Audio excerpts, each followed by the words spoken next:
শরীয়তের বিভিন্ন প্রথাকে তারা চালু করে থাকে।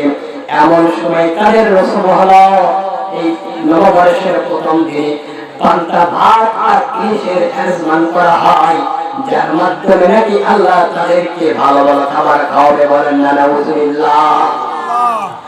আমার প্রিয় উপস্থিতি, আজকে জুমায়ও আমি এই আলোচনাটাই রেখেছিলাম। যদি অনেক যুক্তিতে আমি মেনে নিলাম নববর্ষের প্রথম তারিখে প্রথম দিনে যদি ভালো খাবার খাওয়া হয়, তাহলে গোটা বছর আল্লাহ তাআলা ভালো খাবার খাওয়াবে।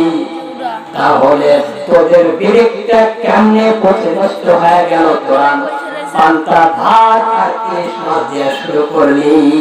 পান্তা ভাত কি ভালো খাবার হতে পারে? বলে কি বলেন? পান্তা ভাত কি ভালো খাবার হতে পারে? আর পান্তা ভাত একদিন, দুই দিন, তিন দিন রেখে দেবেন, চতুর্থ দিনে পচে এমন টক হবে ওর ধারে কাছে যাওয়া যাবে না।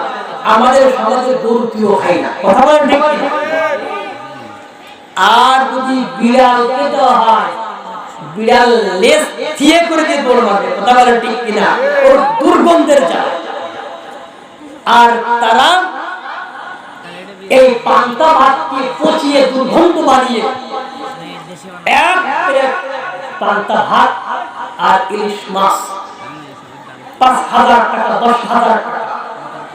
শিল্পপতিরা টাকার বাহাদুরিতে ১,০০,০০০ টাকা দিও এক প্লেট পান্তা ভাত শহর বন্দরের বিভিন্ন রেস্টুরেন্টে এই সকল নিয়ম চলমান।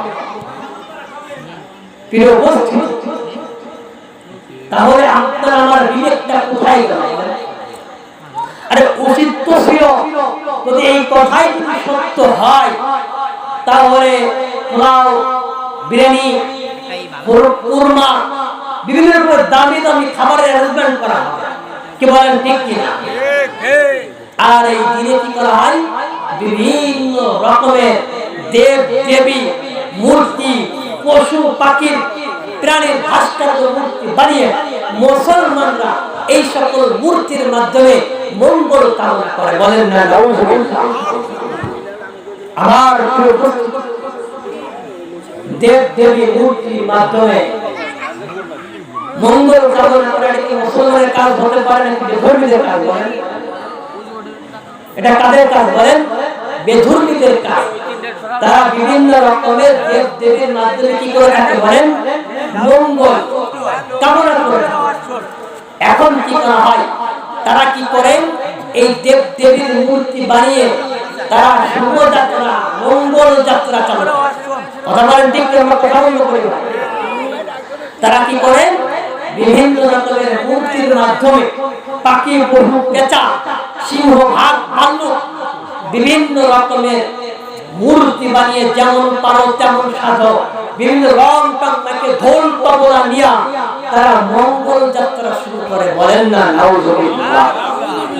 যদি কি করতে হয়? আল্লাহ বলেন, বান্দা যদি আল্লাহর কাছ থেকে, আল্লাহর পক্ষ থেকে রহমত পেতে চাও, আল্লাহর সান্নিধ্য অর্জন করতে চাও, আল্লাহর সান্নিধ্য